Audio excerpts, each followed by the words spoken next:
Glória a Deus. A paz do Senhor, meus irmãos, minhas irmãs. Aqui quem vos fala mais uma vez é o pastor André Araújo. E é com alegria que nós estamos gravando essa última lição da Escola Bíblica Dominical. Revista essa da CPAD do segundo trimestre, que nós tratamos nas últimas semanas, nesses 3 meses, viemos estudando aí a carta aos Efésios, com várias lições de grande conteúdo e riqueza espiritual para as nossas vidas. Chegamos à última lição essa que estará tratando neste dia 28 de junho de 2020, do tema A Batalha Espiritual e as Armas do Crente. Essa lição, meus irmãos, ela tem assim uma relevância muito grande para a nossa vida cristã, que nós precisamos compreender exatamente qual é a nossa chamada, a nossa vocação, a nossa posição em Cristo Jesus.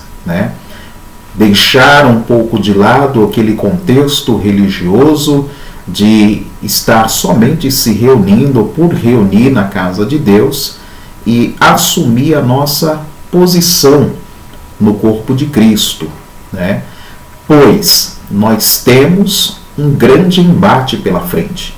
Existe um conflito no mundo espiritual e que cada um de nós, cristãos nascidos de novo, precisamos estar preparado, apto, capacitado para poder da melhor forma combater e vencer os nossos inimigos ou adversários. Na lição de hoje nós vamos tratar exatamente acerca desses inimigos que nós temos e que precisamos vencê-los, E nós precisamos conhecer também aquele que é o maior inimigo nosso dentro de um contexto desse conflito, Que é o diabo, que é Satanás. Nós louvamos a Deus porque Cristo venceu. Venceu o diabo, venceu a morte, venceu o pecado, venceu o mundo e venceu a carne. Então nós podemos tomar posse daquilo que Cristo conquistou por nós. A Bíblia diz no livro aos Romanos, capítulo 8, que em Cristo Jesus somos mais do que vencedores. Não é apenas vencedor, é vencedor sobre vitórias, mais do que vencedores. E nesse contexto da lição, nós vamos estar trabalhando vários versículos bíblicos que eu quero te convidar a anotar todos os versículos que nós passarmos por aqui, pois nós vamos estar aprofundando bastante, trazendo bastante subsídio para você que é uma pessoa amante da palavra e que tem o objetivo de crescer na graça e no conhecimento da verdade. Para darmos início à lição, eu gostaria de fazer uma breve oração e já deixo o recado a todos os irmãos e irmãs que ao final dessa mensagem, compartilhe esse vídeo, dê lá o seu joinha e também faça o seu comentário acerca da lição, tá bom? Espero que todos estejam bem e nós estamos ainda nesse processo de quarentena. Que Deus abençoe e guarde a cada um dos irmãos e irmãs em nome de Jesus. Vamos estar orando neste momento e daremos já início à última lição desse segundo trimestre de 2020. Tema da lição: a batalha espiritual e as armas do crente. Senhor Deus e Pai, te louvamos e te agradecemos neste momento em oração por estar na tua presença, para poder ministrar a tua palavra.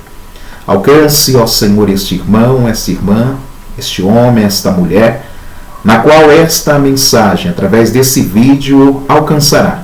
Ilumine a sua mente e o seu coração, dando-lhe entendimento e compreensão da verdade, para que conheça a Cristo Jesus, o Senhor e Salvador nosso, e a Ele busque e invoque para que seja salvo. E aqueles que já têm recebido Jesus como Senhor e Salvador, acrescentar-lhes, ó Deus, a sabedoria, o entendimento e a graça, para que alcance a estatura perfeita de varão, conforme a Tua palavra, em nome de Jesus. Derramai sobre todos o Espírito da revelação e da verdade, em nome de Jesus. Amém. Então vamos lá, meus irmãos e minhas irmãs. Lição de número 13, tema da lição: a batalha espiritual e as armas do crente. O textual está lá no livro aos Efésios, capítulo 6, versículo de número 11, que diz assim: revesti-vos de toda a armadura de Deus, para que possais estar firmes contra as astutas ciladas do diabo. A verdade prática diz assim: o uso da armadura de Deus assegura a vitória do crente no campo de batalha espiritual. A leitura bíblica em classe nossa será feita lá no livro aos Efésios, capítulo de número 6, texto muito conhecido, dos versículos de número 10 ao versículo de número 20, tá certo? Vamos estar lendo. Versículo 10 diz assim: no demais, irmãos meus, fortalecei-vos no Senhor e na força do seu poder. Revesti-vos de toda a armadura de Deus, para que possais estar firmes contra as astutas ciladas do diabo. Porque não temos que lutar contra carne e sangue, mas sim contra os principados, contra as potestades, contra os príncipes das trevas deste século, contra as hostes espirituais da maldade nos lugares celestiais. Portanto, tomai toda a armadura de Deus, para que possais resistir no dia mau, e havendo feito tudo, ficar firmes. Estai, pois, firmes, tendo cingido os vossos lombos com a verdade e vestido a couraça da justiça, e calçado os pés na preparação do evangelho da paz, tomando sobretudo o escudo da fé, com o qual podereis apagar todos os dardos inflamados do maligno. Tomai também o capacete da salvação e a espada do Espírito, que é a palavra de Deus, orando em todo o tempo, com toda oração e súplica no Espírito, e vigiando nisso com toda perseverança e súplica por todos os santos. E por mim, para que me seja dada no abrir da minha boca a palavra com confiança, para fazer notório o mistério do Evangelho, pelo qual sou embaixador em cadeias, para que possa falar dele livremente, como me convém falar. O objetivo geral da lição de hoje, ela tem o viés de mostrar que o uso da armadura de Deus assegura vitória no campo da batalha espiritual. Os objetivos específicos também são 3, e aí eu gostaria de ler cada um deles aos irmãos e irmãs, que diz assim: primeiro, demonstrar qual deve ser o preparo espiritual do crente para a batalha. Segundo, apresentar o campo de batalha espiritual. E terceiro, saber quais são as armas espirituais indispensáveis ao crente, tá certo? Esses são os 3 objetivos específicos da lição de hoje. Agora eu gostaria de trazer para a introdução da lição de hoje, fazer um breve comentário sobre o versículo de número 10 do capítulo 6 do livro aos Efésios, quando Paulo escreveu assim: no demais, irmãos meus, fortalecei-vos no Senhor e na força do seu poder.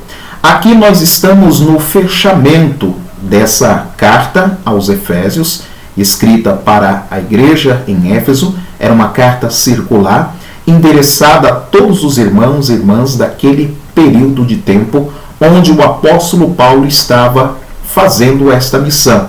Lembrando aqui que Paulo ele estava preso, mas o evangelho não.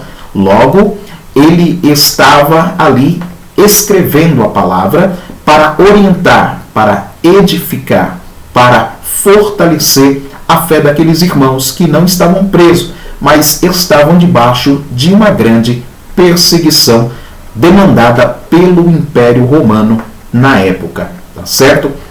Agora observe uma coisa, ele diz: no demais,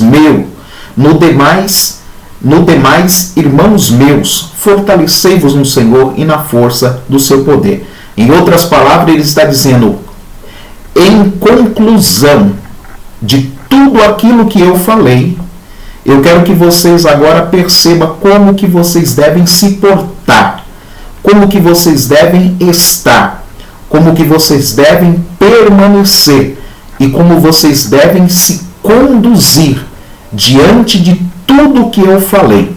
Aí agora eu vou trazer a memória de cada um dos irmãos e irmãs, com base nos tópicos das lições que nós tivemos durante todo esse trimestre.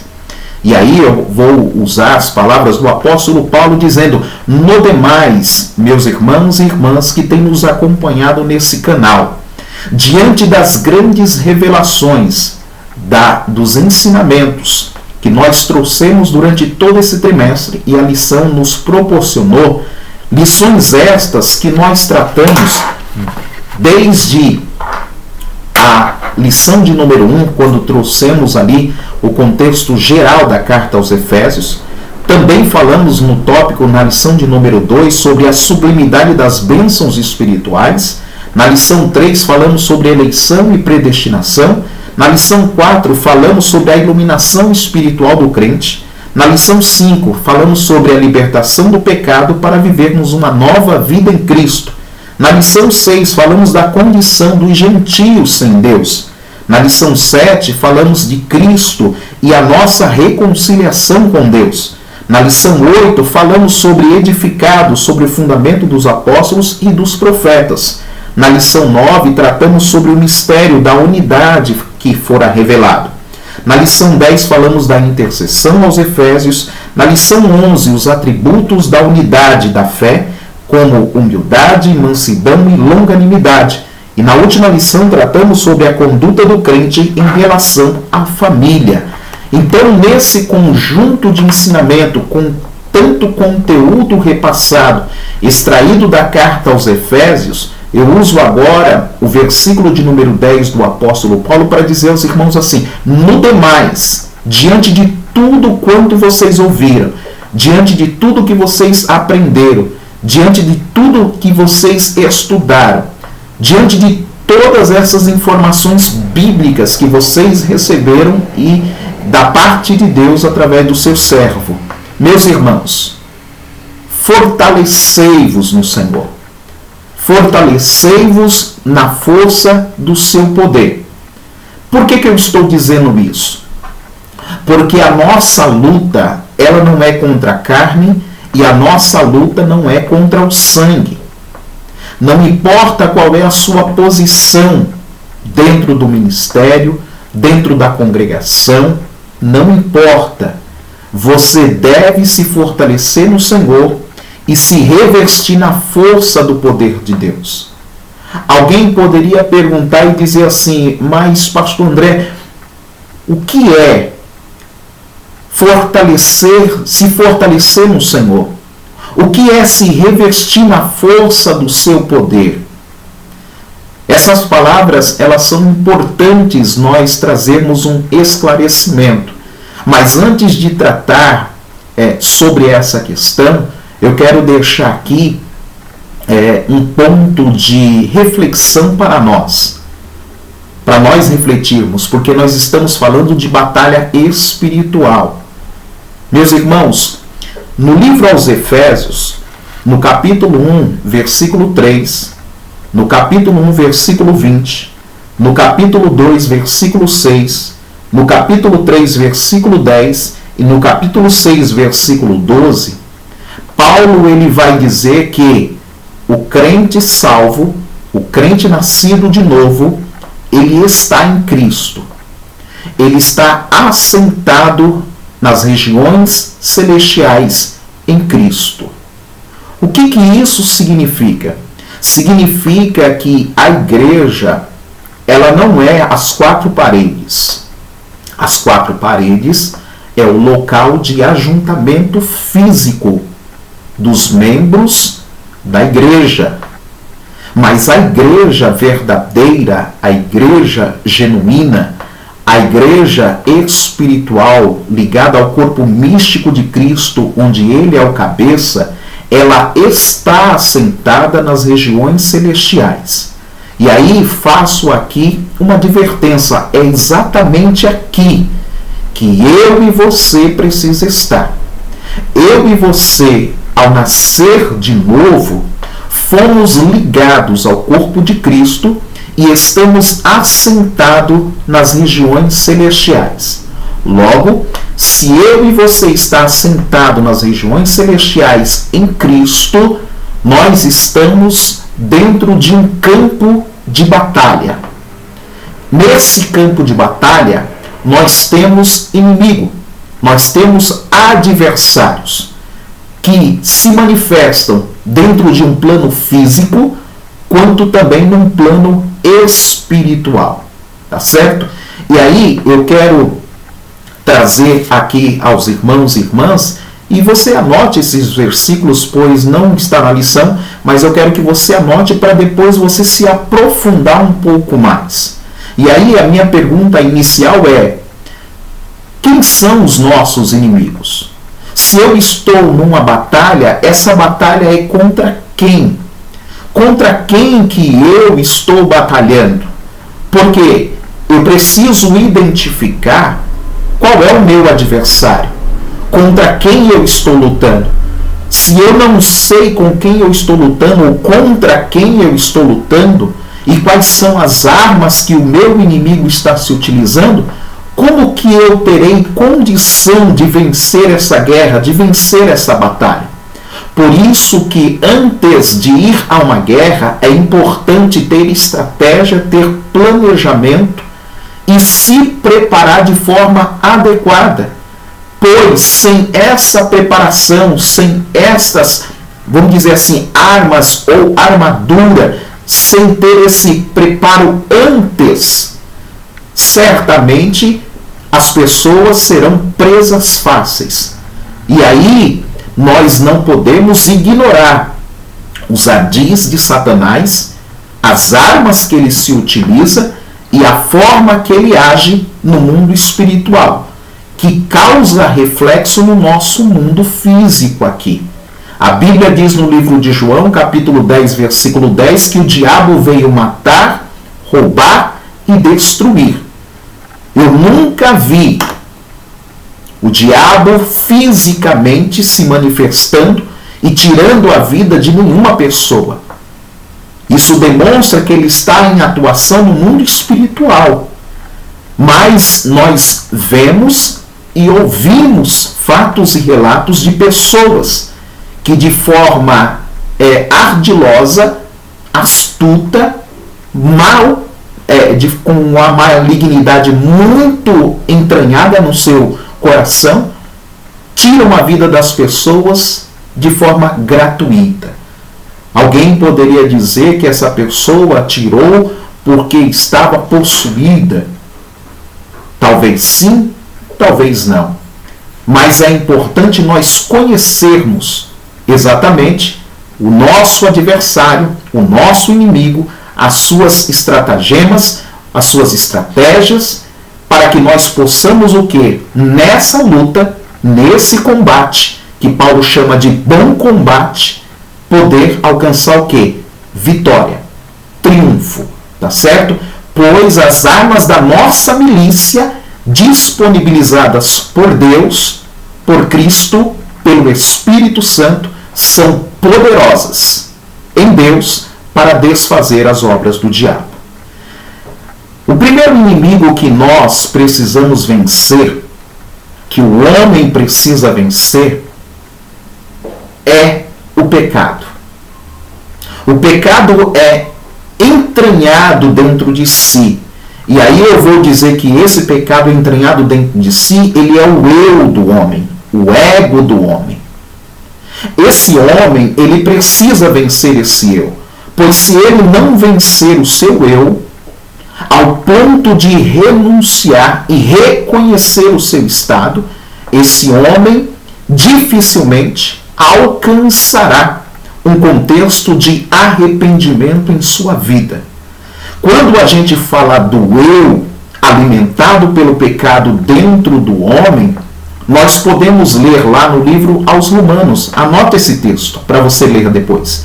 aos Romanos capítulo 7, do versículo 7 ao 25, especificamente o versículo 19, que eu quero ler com vocês aqui, que diz assim: porque não faço o bem que quero, mas o mal que não quero, esse faço. Quando Paulo ele registrou esse texto, e está lá no livro aos Romanos capítulo 7, versículo 7 ao 25, ele estava dizendo acerca de uma força que existia dentro dele como homem, e essa força a gente chama da lei do pecado que milita no corpo do homem, ao ponto de resistir, ou fazer o homem resistir à lei de Deus, à vontade de Deus, e muitas das vezes a própria consciência, tá certo? E aí os irmãos percebam que eu não estou falando nem do diabo e não estou falando nem de demônios. Eu estou falando do eu, da lei e da força do pecado que opera, que age no homem mesmo. E aí essa lei do pecado que age no homem, ela age tanto naquele que é crente, quanto naquele que não é crente.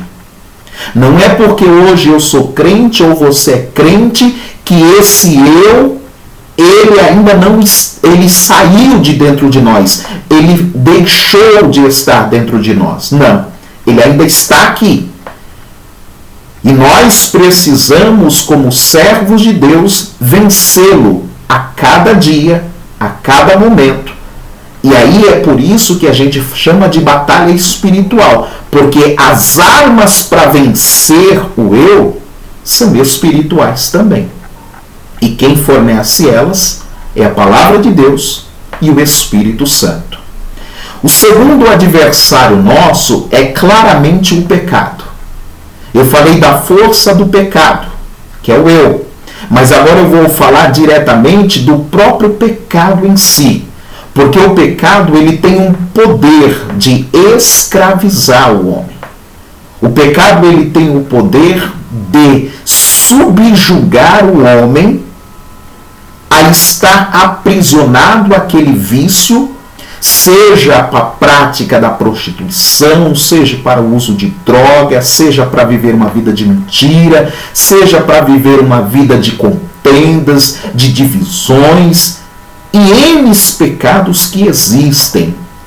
O pecado, ele escraviza o homem. E a Bíblia diz no livro aos Romanos, capítulo 6, versículo 11 ao 14, eu quero ler com você, sobre esse poder do pecado. Capítulo 6, versículo 11, olha o que diz: assim também vós considerai-vos como mortos para o pecado, mas vivos para Deus em Cristo Jesus, o nosso Senhor. Não reine, portanto, o pecado em vosso corpo mortal, para lhe obedecerdes em suas concupiscências, nem tampouco apresentei os vossos membros ao pecado por instrumento de iniquidade. Mas apresentai-vos a Deus como vivos dentre os mortos, e os vossos membros a Deus como instrumentos de justiça. Porque o pecado não terá domínio sobre vós, pois não estáis debaixo da lei, mas estáis debaixo da graça.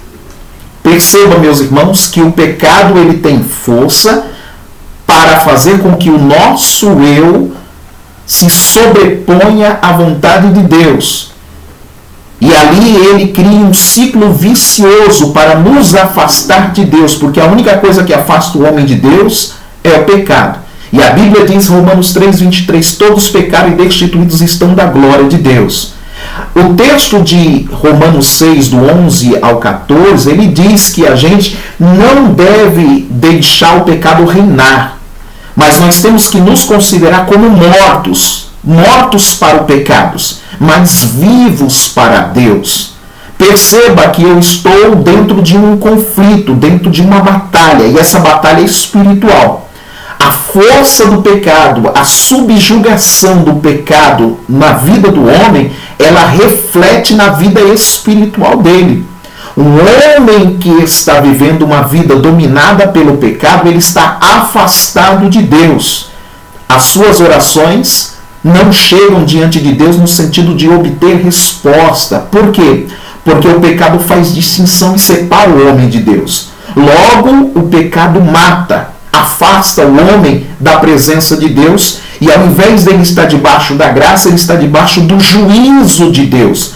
Ao invés de se tornar amigo de Deus, ele é inimigo de Deus. Logo, o homem precisa também, além de vencer o eu, precisa vencer o pecado.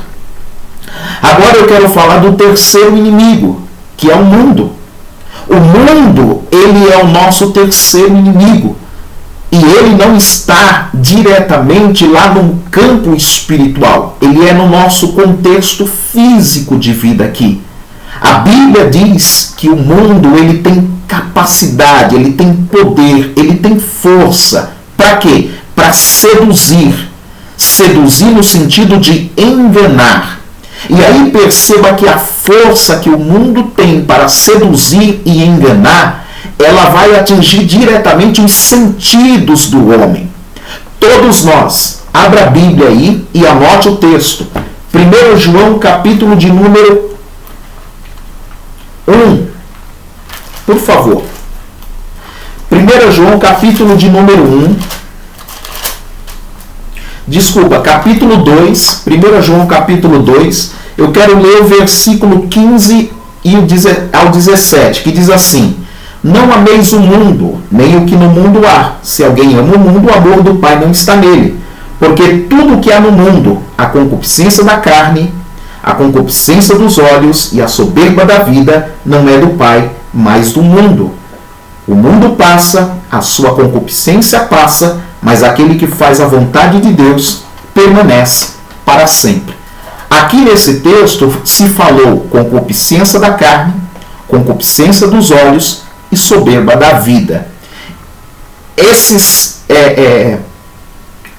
situações aqui que o mundo traz de sedução e de engano é para aprisionar os nossos sentidos. Quando fala da carne, fala da vontade. Quando fala dos olhos, fala na condição de seduzir, de atrair. Lembra lá do Jardim do Éden? A mulher foi atraída. E depois ela foi seduzida.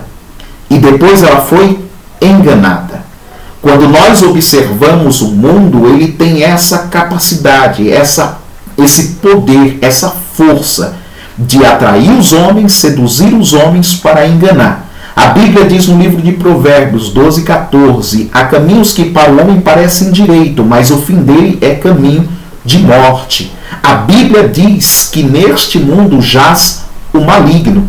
Vamos ler também 1 João capítulo 5, versículo 4 e 5, que fala ainda desse contexto do mundo como um inimigo nosso, um adversário nosso que precisa ser vencido. E essa força e esse poder, ele é dado-nos através da vida espiritual, da nossa comunhão com Deus.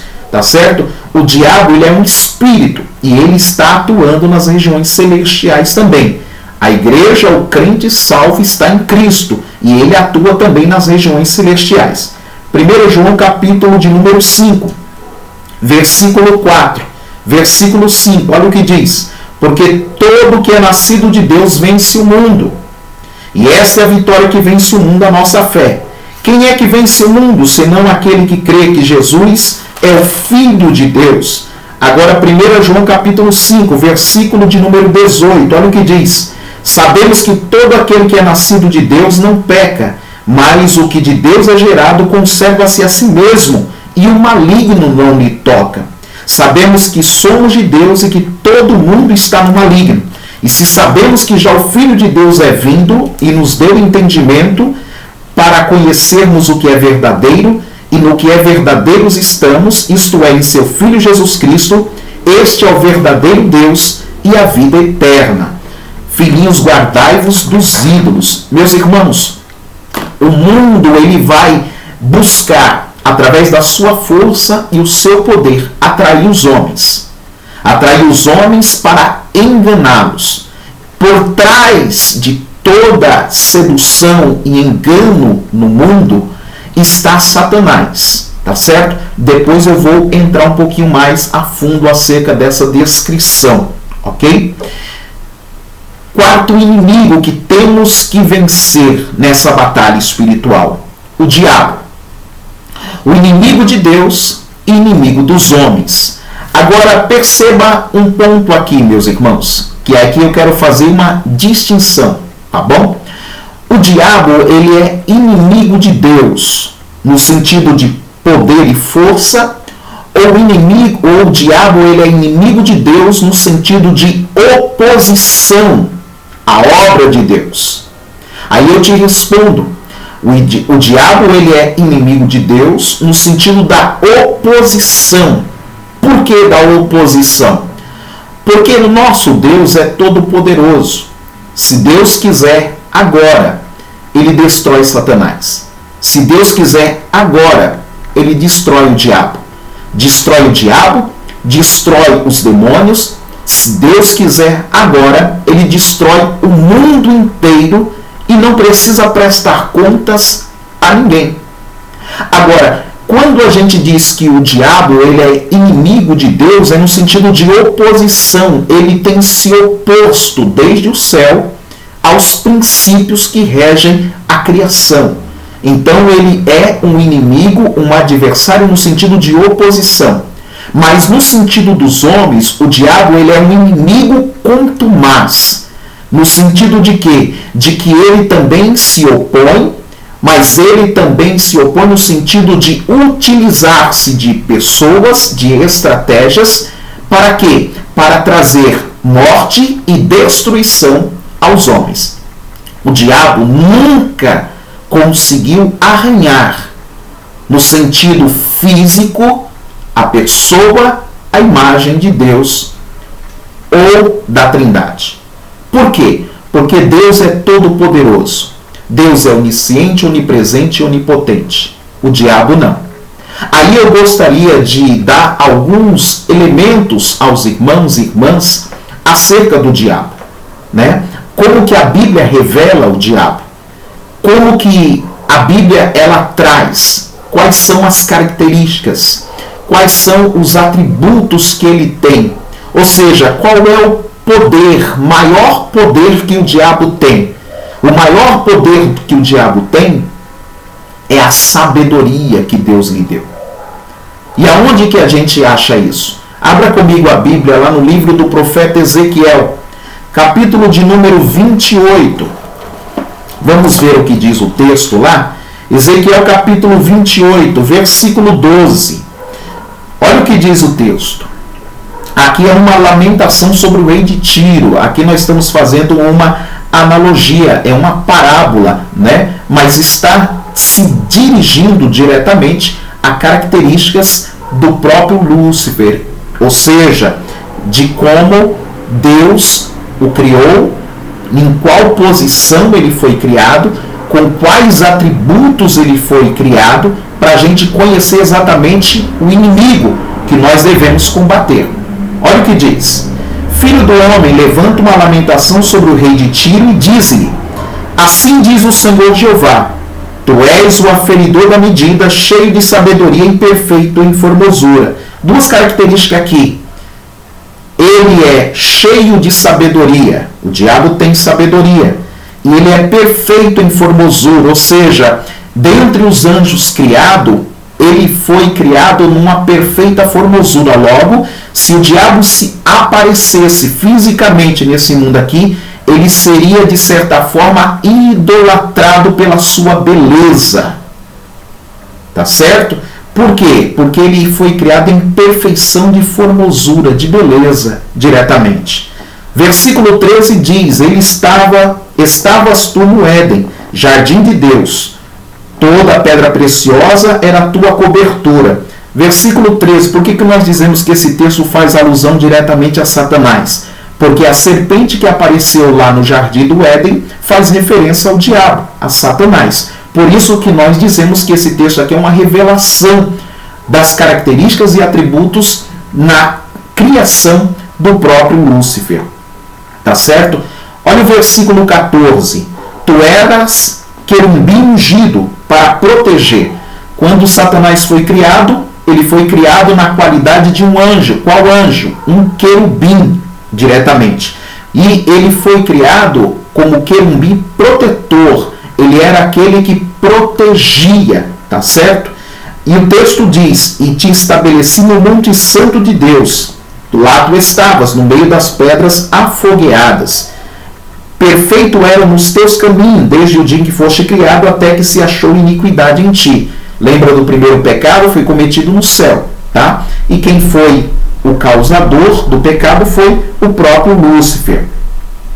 Versículo de número 16, a última parte. Ó querubim protetor entre pedras afogueadas, elevou-se o teu coração por causa da tua formosura, ou seja, o orgulho encheu o coração dele. Corrompeste a tua sabedoria por causa do teu resplendor, ou seja, a sabedoria que ele recebeu foi corrompida. Ao invés de ele cumprir a sua finalidade na criação como querubim protetor, ele, depois eu vou estar lendo lá Isaías 14, se eu não me engano 14, que vai falar acerca do pecado, quando que ocorreu o pecado e Deus achou iniquidade no coração dele. Corrompeste a tua sabedoria por causa do teu resplendor, por terra te lancei, diante dos reis te pus, para que olhem para ti. Agora eu quero ler aqui no livro de Isaías, capítulo 14, versículo de número 14.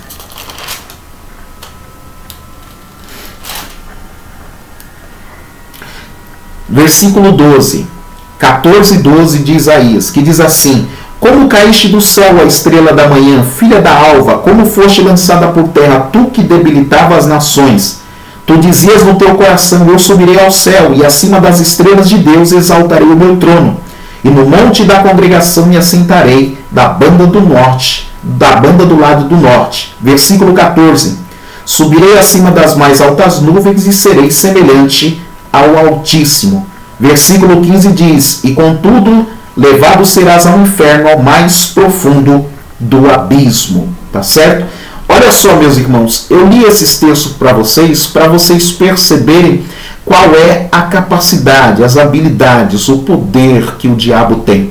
Aqui nós podemos destacar, primeiro, a beleza dele, a formosura dele, e segundo, nós podemos destacar a sua sabedoria. É por isso que a Bíblia diz que o diabo ele é o pai da mentira. Tá? Guarde isso, o diabo é o pai da mentira. O maior poder que ele se utiliza é o poder do engano. Tá? O mundo ele está aí trazendo sedução e engano. Satanás no jardim do Éden enganou a Eva e trouxe ali a queda do homem. Quando se encontrou com Jesus, também tentou ludibriar Jesus, trazendo textos da palavra de Deus numa interpretação errada, para que Jesus cometesse pecado. E Jesus o venceu por causa da palavra. Ele tentou também enganar. Quando nós percebemos todo esse contexto aqui, nós observamos que ele continua utilizando o seu maior poder, a sabedoria, para ludibriar, seduzir e enganar os homens. E aí perceba que a Bíblia Sagrada diz que o diabo ele vem com o objetivo de matar, roubar e destruir. Mas ele realiza todas essas obras através do engano, através da mentira. Porque ele consegue aprisionar os homens, seduzir os homens e fazer com que os homens cumpram o seu desígnio, o seu propósito e os seus objetivos. Tá certo?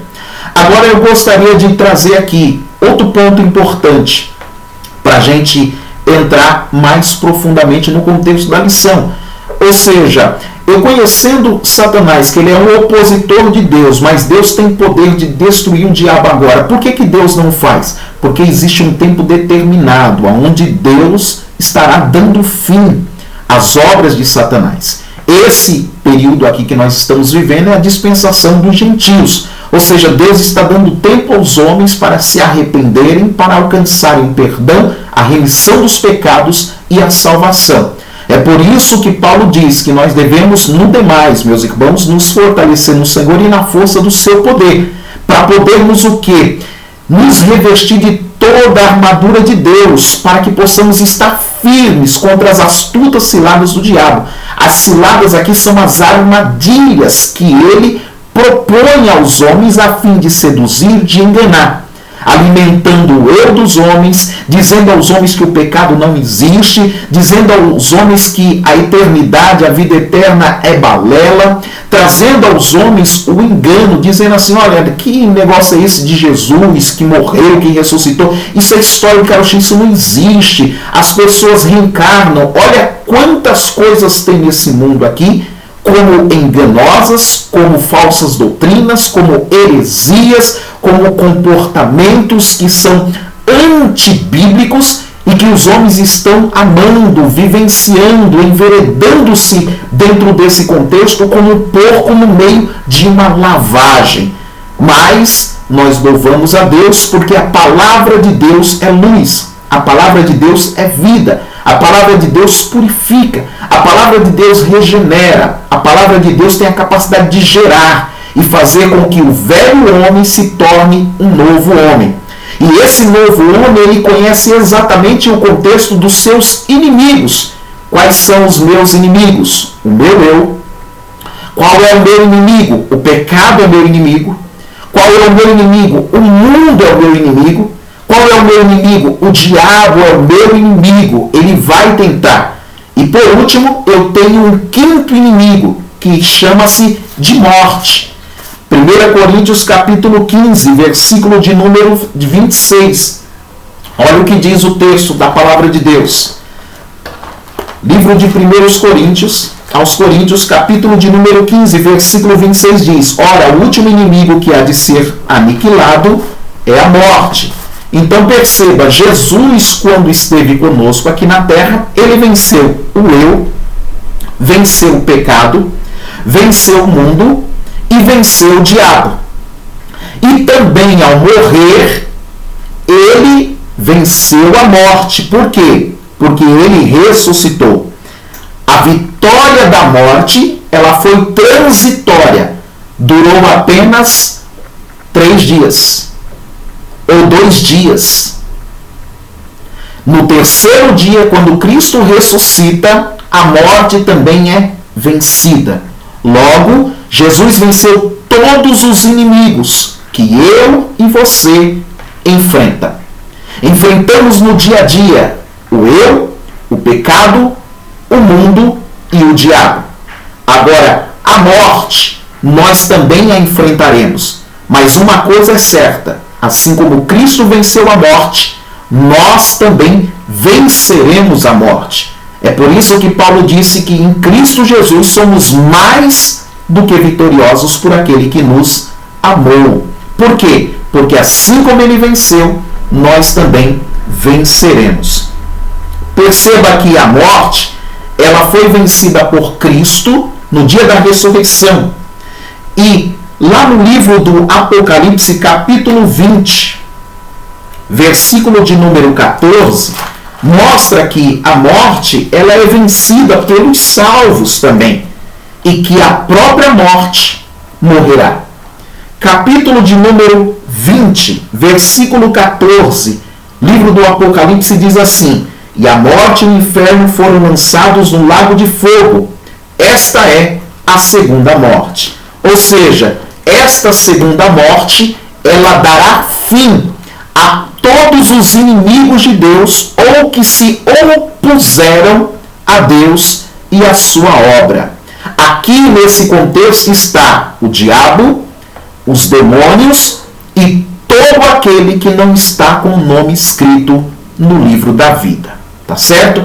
Então esse é o contexto dos nossos embates, dessa batalha espiritual que está travada nas regiões celestiais, cujo reflexo é no campo material nosso, aonde nós vivemos, nos ciclos sociais que nós estamos envolvidos, seja no ambiente familiar, no ambiente de vizinhança, no ambiente de igreja, no ambiente de escola, no ambiente de trabalho, não importa. Existe uma luta, uma batalha que precisa ser vencida pelo crente. Para quê? Para que ele possa o quê? Receber de Deus a coroa de vida eterna. É por isso que a Bíblia diz que assim, guarda o que você tem, para que ninguém tome a tua coroa.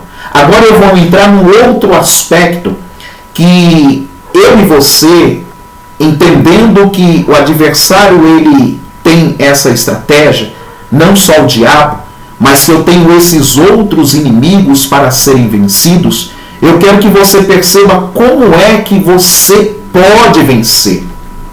Como é que você pode estar de pé diante de Deus, diante dos homens?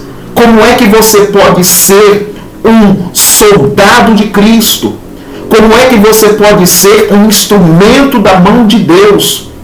Um homem de Deus, uma mulher de Deus, como Paulo diz aqui. Ele quer que nós estejamos o que? Revestidos de toda a armadura de Deus, para que possamos estar firmes contra as astutas ciladas do diabo. Por quê?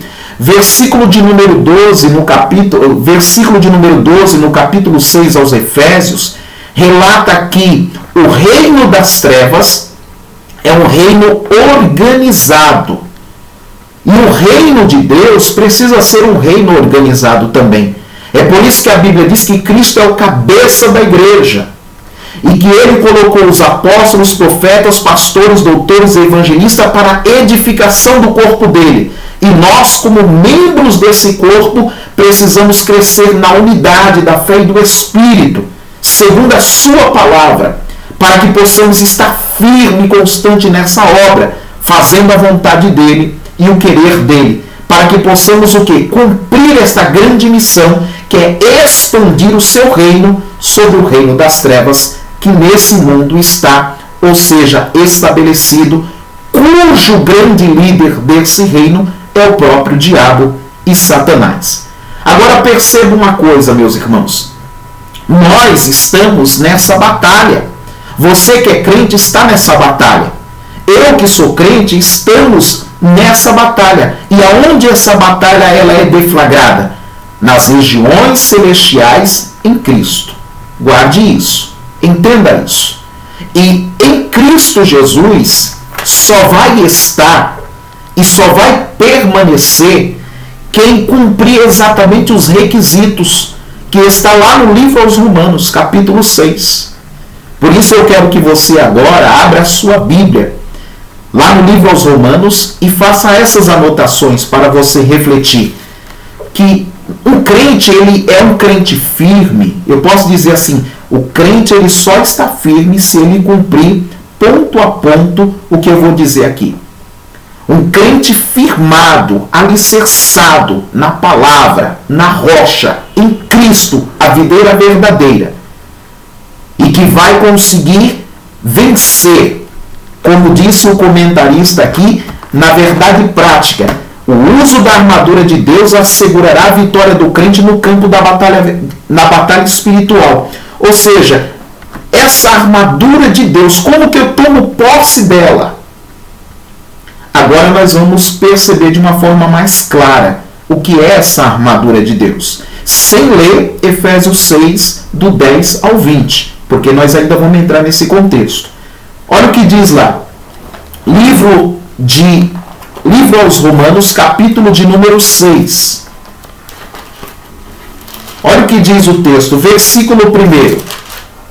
Lembra lá que eu falei dos inimigos, o eu e o pecado? Olha o que diz o versículo 6. Que diremos, pois?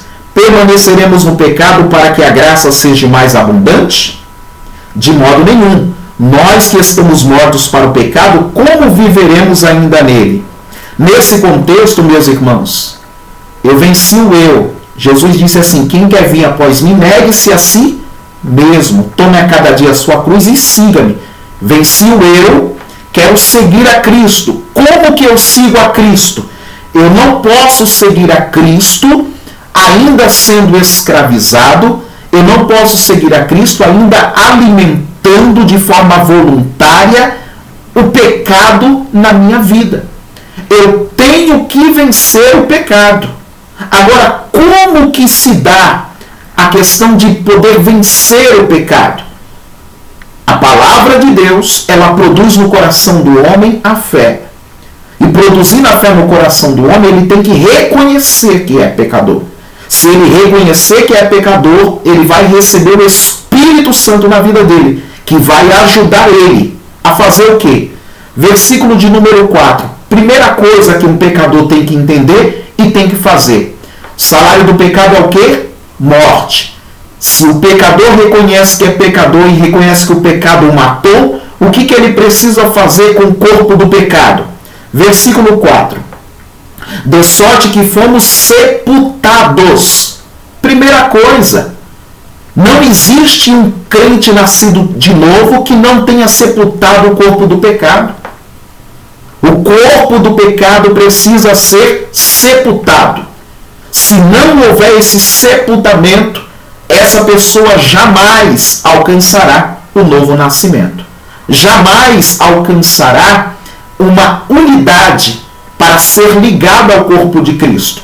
Ela pode pertencer a uma igreja, pertencer ao ministério, ter uma credencial, estar ligada a um corpo físico de uma comunidade, mas infelizmente ela não alcançará a sua ligação ao corpo de Cristo. Por quê? Porque o corpo do pecado precisa ser desfeito.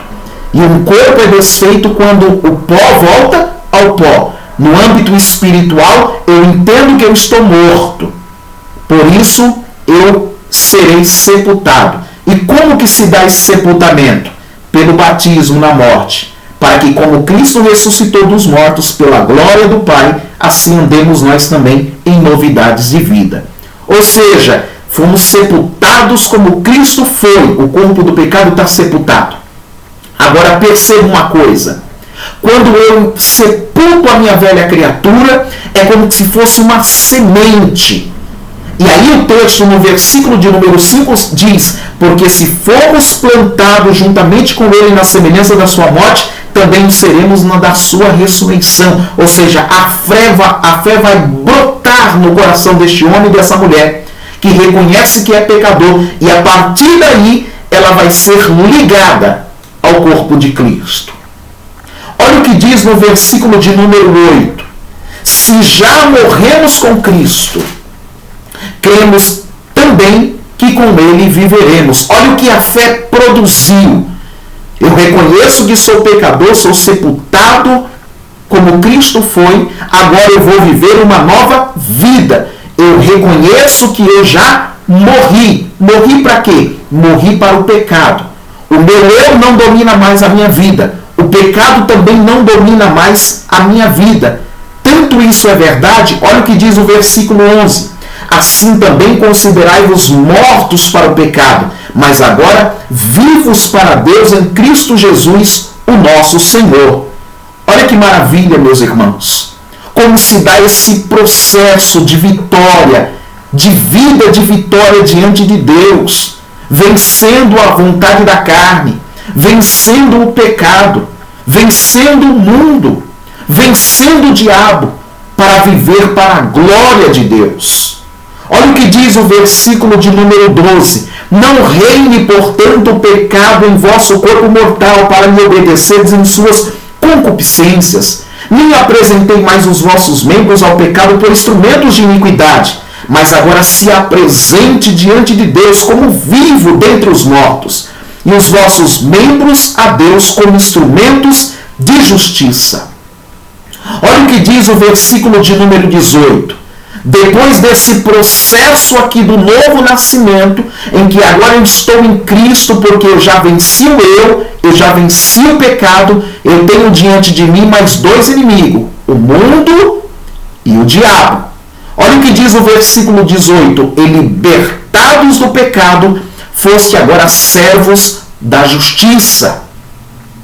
Agora eu sou um servo da justiça. Logo, se agora eu sou um servo da justiça, eu estou liberto do poder do pecado, o que eu tenho que fazer? Versículo de número 19. Falo como homem, pela fraqueza da vossa carne, pois que assim como apresentaste os vossos membros para servir à imundícia e a maldade para a maldade, agora apresentai os vossos membros para servirem à justiça, para a santificação. Versículo 19. Lembra que nós estamos dentro de um contexto de batalha? E dentro de um contexto de batalha, quando alguém é convocado, ele é considerado um soldado. Nós agora somos soldados da justiça. Nós somos soldados para viver uma vida de santificação. Versículo de número 19. E olha o que diz o versículo de número 22. Agora, libertos do pecado, servos da justiça sois, tendes o vosso fruto para a santificação. Para quê? Para por fim receberes a vida eterna.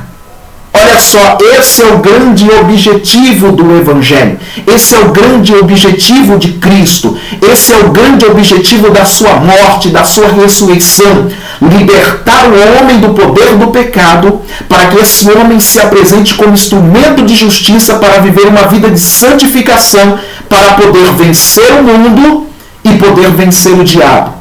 Como que o mundo se apresenta para os homens? O mundo se apresenta no sentido de seduzir para enganar, engodando não apenas os olhos dos homens, mas a sua própria carne. Logo, a Bíblia diz assim que nós precisamos vencer o mundo. E como que um crente pode vencer o mundo? 1 João capítulo 4, versículo de número 4, olha o que diz: porque todo que é nascido de Deus vence o mundo, e esta é a vitória que vence o mundo, a nossa fé. Fé essa que vem através da questão da unidade da fé. Fé é firme fundamento. Que firme fundamento é esse? O firme fundamento é que Jesus veio, ele morreu e ressuscitou. E ao vir, Jesus venceu o eu, venceu o pecado, venceu o mundo, venceu o diabo e venceu a morte. Firme fundamento. Eu acredito nisso. E por acreditar nisso, eu agora sou servo da justiça e vivo uma vida de santificação. Porque eu sei, versículo 23 do capítulo 6, salário do pecado é a morte, mas o dom gratuito de Deus é a vida eterna por Jesus Cristo, nosso Senhor. Tendo esse entendimento, essa compreensão da palavra de Deus, do Evangelho, entendendo todo esse arcabouço doutrinário aqui, meus irmãos, agora eu quero ir para os tópicos da lição, para a gente ir para a conclusão dessa lição. E aí eu quero fazer aqui um demonstrativo, para você entender que o diabo, a sua identidade, ela é revelada na Bíblia. E nem tudo que acontece de ruim nesse mundo é o diabo. Mas nós não ignoramos que ele existe. Nós não ignoramos que ele pode influenciar. Nós não ignoramos que ele está por trás do pecado, se opondo a Deus, se opondo aos homens. Nós não ignoramos isso. Mas uma coisa nós temos certeza, que maior é o que está conosco do que o que está no mundo. Nós acreditamos que temos o Espírito de Deus conosco. E se temos o Espírito de Deus na nossa vida, quem é o diabo para tentar, para tocar, para destruir, para atingir a menina dos olhos de Deus? O diabo, a Bíblia diz no livro de 1 Pedro, capítulo de número 5, versículo 8, ele anda ao derredor, bramando como leão, procurando quem possa tragar. Quem você acha que ele vai tragar? Aqueles que estão longe do esconderijo do Altíssimo. Aquele que está sem a presença de Deus, vivendo uma vida de prática do pecado, entregue ao pecado, se deleitando no pecado. Esses aí já estão escravizados, já estão seduzidos, já estão presos pelos seus grilhões. Mas aqueles que venceram o eu, venceram o pecado, estão vencendo o mundo pela fé e estão se sujeitando a Deus, como diz no livro de Tiago, capítulo 4, versículo 7, onde diz: sujeitai-vos, pois, a Deus, resistir ao diabo, e ele fugirá de vós. Essas pessoas que estão se sujeitando a Deus, que não estão deixando o pecado mais dominá-la, mas estão vivendo uma vida direcionada pelo Espírito de Deus, essas pessoas estão cumprindo a missão de Deus, cumprindo a chamada da igreja. E para que se cumpra essa chamada da igreja, precisa-se entender quais são os ardis que Satanás se utiliza. E a Bíblia revela isso. E aí eu quero que você vá anotando os versículos que eu vou te dizer. A Bíblia revela a verdadeira identidade de Satanás. Ele é apresentado na Bíblia, lá no livro de Mateus 4, versículo 3, como o tentador. Também ele é apresentado na Bíblia, no livro de Mateus capítulo 13, versículo 19, como o maligno. Também ele é apresentado na Bíblia, em Apocalipse capítulo 12, versículo 10, como o acusador. Também ele é apresentado na Bíblia no capítulo 9 de Mateus, versículo 34, chamado de príncipe dos demônios. Também ele é apresentado na Bíblia como príncipe deste mundo, João 12, 31. Também como príncipe das potestades do ar, Efésios 2, 2. Ele também é tido como responsável pelos maus atos, pelas paixões do homem, inclusive no contexto da mídia, ou seja, ele engana, ele seduz, e ele faz com que os homens busquem ser aprisionados nessa teia. Na Bíblia Sagrada revela que Satanás tentou a Judas, que traiu Jesus, e ele também tentou a Pedro, que traiu Jesus. Livro de Lucas 22, 3 e 31 e João capítulo 13, versículo 27. Também a Bíblia diz que ele induziu Ananias e Safira a reter a contribuição. Livro de Atos dos Apóstolos capítulo 5, versículo 6.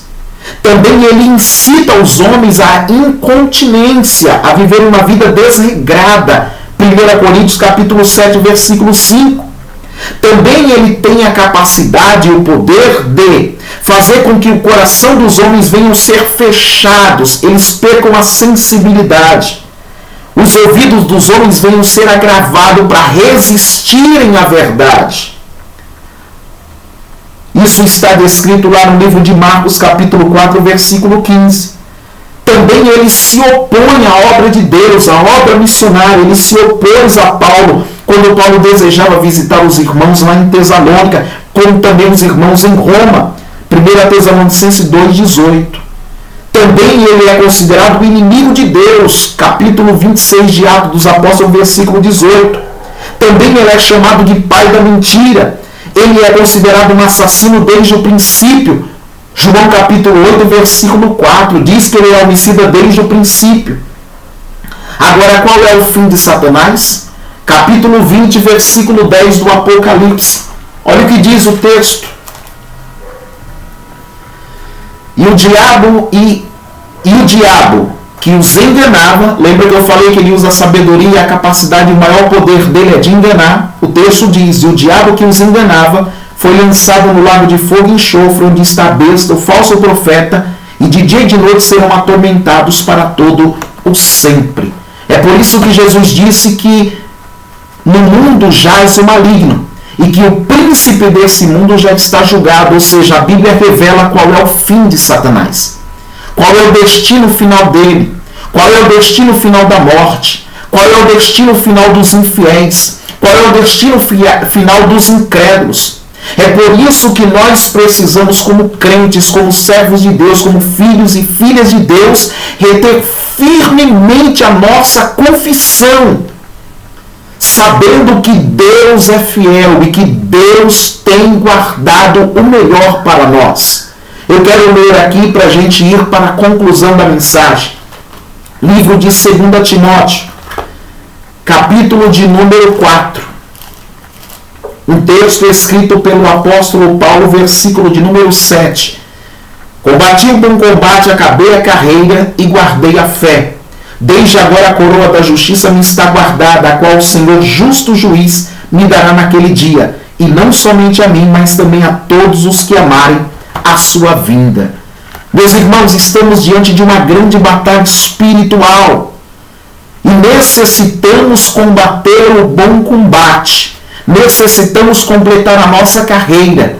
E necessitamos guardar a nossa fé. De que forma nós podemos fazer isso? Paulo diz, revesti-vos de toda a armadura de Deus, para que possais estar firmes contra as astutas ciladas do diabo. Tomai toda a armadura de Deus, para que possais resistir no dia mau, e havendo feito tudo, ficar firme. Como que o crente fica firme? Eu já trouxe aqui Romanos capítulo 6. Nós discorremos lá. Agora, concernente às armaduras, aí eu tenho as armas de defesa e eu tenho uma arma de ataque. E aí eu quero concluir a lição nesse tópico, o subtópico de número 3.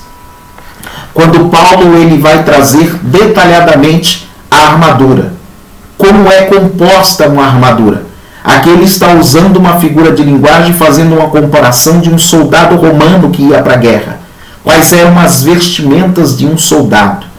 E aí ele usa essa analogia para dizer que o crente ele também precisa estar como soldado, vestido e revestido de toda a armadura de Deus. Quando ele faz alusão a toda a armadura de Deus, é porque ele está dizendo que essas armas são espirituais, não são carnais. Essas armas precisam ser buscadas e recebidas do próprio Deus. Efésios capítulo 1, versículo 3 diz que o Senhor já nos abençoou com toda sorte de bênção espiritual. E essas bênçãos espirituais é as armaduras de Deus que estão dentro do seu arcabouço diretamente. E quais são essas armas? Primeiro, nós devemos cingir os nossos lombos com a verdade. Segundo, vestir a couraça da justiça. Terceiro, calçar os pés na preparação do evangelho da paz. Quarto, tomar sobretudo o escudo da fé. Quinto, o capacete da salvação. E sexto, a espada do Espírito. Agora, o que significa isso, meus irmãos? O que é isso que Paulo está dizendo aqui? Que para concluir a sua carta à igreja de Éfeso, ele disse que aqueles irmãos deveriam se ater a estar revestidos na força e no poder de Deus com toda a sua armadura. Ele falou do dia mau, falou das hostes, dos principados, das potestades, ele falou para ficar firme, e ele falou que o contexto de ficar firme precisa estar o quê? Firmado com esse revestimento e com essas armas de defesa e arma de ataque. O que representa o cinto? Quando ele fala cingir os lombos com a verdade, ele está falando de um cinto. Qual é a função do cinto? A função da verdade. O objetivo de você receber o Evangelho e receber a palavra de Deus, a verdade de Deus, é refutar a mentira, refutar o engano, refutar o erro. Olha o combate espiritual. Quando eu falo de erro, de engano, de mentira, eu falo de heresias, falsas doutrinas. Meus irmãos, o crente sábio, o crente inteligente, o crente temente a Deus, o crente manso e humilde, o crente que ama a Deus tem que amar a sua palavra. A igreja, quando você olha de Filadélfia no Apocalipse, ela venceu porque mesmo tendo pouca força, não negou o nome do Senhor e guardou a palavra. O cinto aqui, ele é uma representação da verdade. Defenda os valores e os princípios da palavra de Deus na sua vida. Doa a quem doer.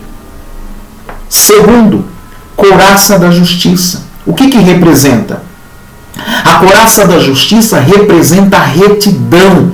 Lembra que você venceu o eu? Lembra que você venceu o pecado? E você venceu o eu, venceu o pecado para quê? Para viver uma vida de retidão. Uma vida de santificação. Meu irmão, esse contexto aqui é pela prática da palavra. Os irmãos, as irmãs, as pessoas que se aproximam de Cristo pelo Evangelho precisam colocar em prática a palavra de Deus. Retidão fala de caminho, de obra, de vivência. Tem que viver a palavra. Se viver a palavra, o caminho será de retidão. Terceiro, calçar os pés na preparação do Evangelho da paz. O Evangelho da paz aqui representa o sapato. É uma proteção para os pés. E essa proteção para os pés fala da propagação do Evangelho. A igreja ela foi chamada para levar um Evangelho, mas não é o Evangelho da guerra, não é o Evangelho do conflito, não é o Evangelho da diferença, das divisões, não. O Evangelho é o Evangelho da paz. E o Evangelho da Paz busca ligar o homem perdido a Deus. Livro de Romanos, capítulo 5. Sendo, pois, justificados pela fé, temos paz com Deus. O Evangelho, ele pega o branco, o negro, o rico e o pobre. Quem tem condição financeira e quem não tem. Quem tem estudo e quem não tem. Quem é servo e quem é livre. O Evangelho, ele não faz distinção de raça, de cor, de status social, econômico, de forma alguma ou cultural. Ele chama todos para o arrependimento. E quando o homem se arrepende, o homem pode ser ligado com Cristo.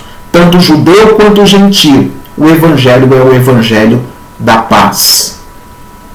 A Bíblia também fala do escudo da fé. Por que o escudo da fé? Porque o seu adversário, o meu adversário, o diabo, ele tem um campo de batalha de atuação. Além das regiões celestiais, o campo de batalha aqui. Mente, a consciência nossa. A nossa mente é um campo de batalha. Aqui, seja crente ou descrente, vêm os pensamentos. Daqui se tem projetado o que é bom e o que é ruim. Então a gente tem que guardar o nosso coração, a nossa mente, no temor de Deus. E quando as setas e os dardos inflamados do maligno vierem para tentar atingir você, alimentando você com maus pensamentos, para você buscar se rebeliar e virar as costas para Deus e dar vazão ao pecado e a força do pecado no seu corpo, você tem que pegar o escudo da fé e apagar os dardos inflamados do maligno. Meu irmão, se um passarinho pousar agora na sua cabeça ou na minha cabeça, eu posso deixar ele fazer um ninho aqui se eu quiser. Mas se eu não quiser, no momento em que ele pousar aqui na minha cabeça, eu levantarei a minha mão e tirarei ele daqui. É exatamente isso que o escudo da fé faz. Ele serve para você quando vier os maus pensamentos, os maus desejos que ofendem a palavra de Deus, a santidade de Deus e pode afetar a sua comunhão com Deus. Você pega o escudo e apaga o dardo inflamado do maligno. Pode dizer, o sangue de Jesus tem poder. Você já se arrependeu, já se converteu, já está ligado no corpo de Cristo. A sua vida pregressa lá atrás de vida em pecado, se você se arrependeu genuinamente, sepultou sua velha criatura, Deus lançou seus pecados no mar do esquecimento. Então, quando aqueles pensamentos vierem dos seus comportamentos anteriores, diga, não há condenação alguma para aqueles que estão em Cristo Jesus, que não andam segundo a vontade da carne, mas segundo a vontade do Espírito. O que você está fazendo? Utilizando o escudo da fé para apagar os dardos inflamados do maligno. Quinto, o capacete da salvação. O capacete da salvação, ela é a certeza, a garantia que nós temos de que Cristo morreu e ressuscitou. A ressurreição de Cristo é a chave que nos traz segurança para a nossa salvação. E esse capacete é colocado na cabeça porque ele tem que proteger, porque aqui existe o cérebro e daqui saem os pensamentos, os sentimentos e as vontades. Se eu coloco aqui o capacete da salvação, eu não vou ser levado somente pela minha emoção. Não. Eu penso, eu raciocino. E eu tomo decisões coerentes, com base na salvação. Salvação não é por obra, salvação é graça. Então, quando eu tomo o capacete da salvação, eu me vinculo diretamente numa submissão e dependência integral da parte de Deus para alcançar a minha salvação. Salvação é por fé e graça da parte de Deus. E por fim, a espada do Espírito. A espada do Espírito aqui, ela é arma tanto para você se defender, quanto para você atacar. Meu irmão, eu quero encerrar esse estudo da palavra de Deus lendo com vocês um texto no livro aos Efésios, no capítulo de número 3. Abra comigo a Bíblia, por favor, lá. Aos Efésios capítulo 3, versículo 14. Olha o que Paulo disse. Por causa disso me ponho de joelhos perante o Pai de nosso Senhor Jesus Cristo, do qual toda a família nos céus e na terra toma o nome, para que, segundo as riquezas da sua glória, vos conceda que sejais corroborados com poder pelo seu Espírito no homem interior, para que Cristo habite pela fé no vosso coração, a fim de, estando arraigados e fundados em amor, poderdes perfeitamente compreender com todos os santos qual seja a largura e o comprimento e a altura e a profundidade, e conhecer o amor de Cristo, que excede todo entendimento, para que sejais cheios de toda a plenitude de Deus. Ora, aquele que é poderoso para fazer tudo muito mais abundante, além daquilo que pedimos ou pensamos, segundo o poder que em nós opera, a ele glória na igreja por Jesus Cristo em todas as gerações para todo sempre. Versículo 12, capítulo 4 aos Efésios, olha o que diz: querendo o aperfeiçoamento dos santos para a obra do ministério, para a edificação do corpo de Cristo, até que todos cheguemos à unidade da fé e ao conhecimento do Filho de Deus, a varão perfeito, à medida da estatura completa de Cristo, para que não sejamos mais meninos inconstantes, levados em roda por vento de doutrina, pelo engano dos homens que com astúcia enganam fraudulosamente. Antes, seguindo a verdade em caridade, cresçamos em tudo naquele que é a cabeça, Cristo. Li esses dois textos da Palavra de Deus para encerrar aqui este vídeo dessa última lição do segundo trimestre de 2020. A espada do Espírito. Meus irmãos, eu e você precisa conhecer a Palavra de Deus. Precisa conhecer as Escrituras. Precisamos crescer em graça. Precisamos crescer em conhecimento. Precisamos crescer na nossa estatura. Precisamos alcançar a estatura perfeita e o pleno conhecimento de Cristo. Precisamos, como membros do corpo de Cristo, amadurecer na nossa fé. E tudo isso é possível. E tudo isso é viável pelo que Cristo já fez e pelo que o Espírito Santo se propõe a fazer na nossa vida. A palavra de Deus, você vai alcançar graça, entendimento e compreensão através do Espírito Santo que habita na sua vida. Ao ler as Escrituras Sagradas, rogue a Deus, peça a Deus para te dar entendimento, para te dar compreensão da palavra. A espada do Espírito, ela é utilizada para se defender. E essa defesa, ela não é feita fora da igreja, é dentro da própria igreja. Diante das heresias que são semeadas e difundidas e borrifadas dia após dia, em várias mensagens, em vários louvores e cânticos que estão se sintonizando dentro do contexto nosso cristão evangélico no Brasil e até no mundo todo. O diabo, ele tem sutileza. O maior poder que ele tem é o poder do engano. Ele usa a palavra, a sabedoria que ele tem para persuadir, para perverter o caminho dos homens, afastando eles de Deus, através das heresias que são difundidas tanto no contexto da igreja quanto no contexto social nosso hoje. E nós só vamos conseguir resistir, ficar firme no dia mau, resistir o dia mau e ficar firme servindo ao Senhor, como diz a palavra de Deus, se nós estivermos revestidos da palavra, crescendo e fortalecido na palavra, sendo alimentado pela verdade através das doutrinas fundamentais da fé.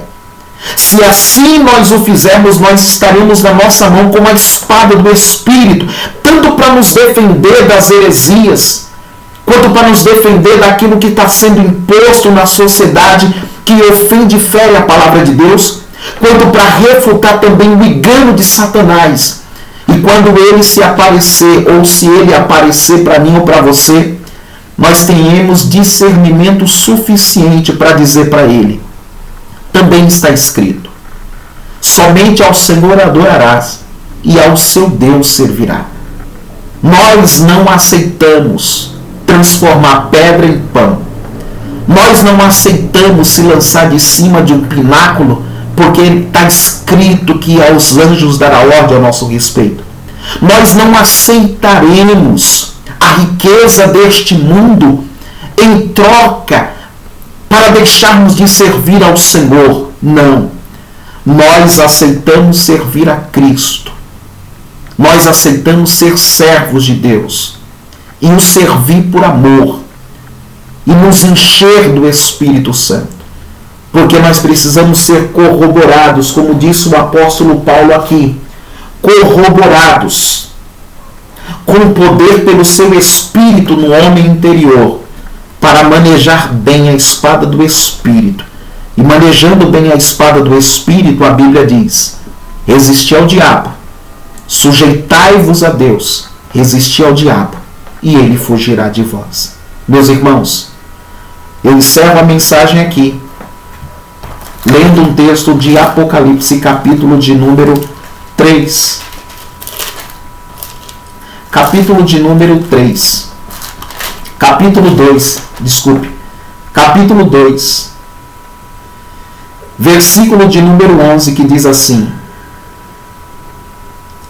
versículo 10 e 11, do livro de Apocalipse, uma segunda carta escrita à igreja de Esmirna. Nada temas das coisas que hás de padecer. Eis que o diabo lançará alguns de vós na prisão para serdes tentados. Tereis uma tribulação de 10 dias. Sê fiel até a morte, e dar-te-ei a coroa da vida. Quem tem ouvidos, ouça o que o Espírito diz às igrejas. O que vencer não receberá o dano da segunda morte. Lembra que eu falei? Nós temos 5 inimigos: o eu, o pecado, o mundo, o diabo e a morte. O eu, você é crente, você já está vencendo. O pecado, você é crente, salvo, você já está vencendo. O mundo, você tem fé em Cristo, você está vencendo. O diabo, você está se submetendo, se sujeitando a Deus, você está vencendo. E a morte? Quando ela chegar nesse corpo físico, o pó voltará ao pó. Mas a trombeta soará. E quando a trombeta soar, a morte será absorvida pela vitória. Ou seja, ressuscitaremos e estaremos para sempre com o Senhor. Nesse contexto, não sofreremos o dano da segunda morte. Por quê? Porque vencemos e nos tornamos filhos de Deus, pela fé em Cristo Jesus. Que Deus abençoe cada irmão e irmã. Compartilhe esse vídeo, dê o seu joinha, faça os seus comentários. Meus irmãos, a minha oração é para que você cresça a cada dia em graça, em conhecimento da verdade do Senhor. Que Deus te abençoe e a toda a sua família, e até o próximo vídeo, se Deus quiser. Oremos. Pai, te louvamos e te agradecemos pela tua palavra. Rogamos ao Senhor que continue abençoando o teu povo, a tua igreja, teus servos e servas, para que cresçam a cada dia em graça, em fé, no conhecimento do Senhor, revestindo-se a cada dia no poder e na tua fortaleza através das tuas armaduras. Revesti o teu povo, ó Deus, enchendo a todos e dando a todos a sabedoria do alto, o entendimento e a compreensão da palavra, para vencerem e subjugarem, ó Deus, desfazendo as obras do diabo pelo poder do Espírito Santo. Deus continue nos abençoando, em nome de Jesus, peço e te agradeço. Amém. Que o amor de Deus, a graça e a paz do Senhor Jesus Cristo e a comunhão do Espírito Santo seja com você, meu irmão, minha irmã e toda a sua família, em nome de Jesus. E até a próxima Palavra de Vida.